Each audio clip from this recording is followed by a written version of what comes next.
ನಿಧಾನಾಗಿ ಕಣ್ಣು ತೆಗೆದ್ರಿ ಕಣ್ಣು ತೆಗ್ಯಾಕತ್ತೀರಿ.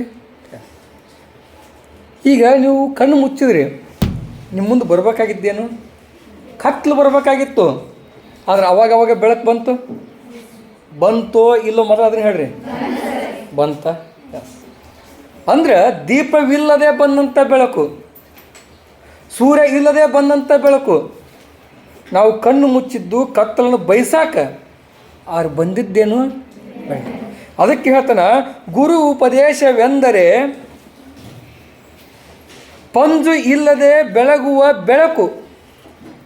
ಅರ್ಥ ಆತೋ ಏನು ಇಲ್ಲೋ?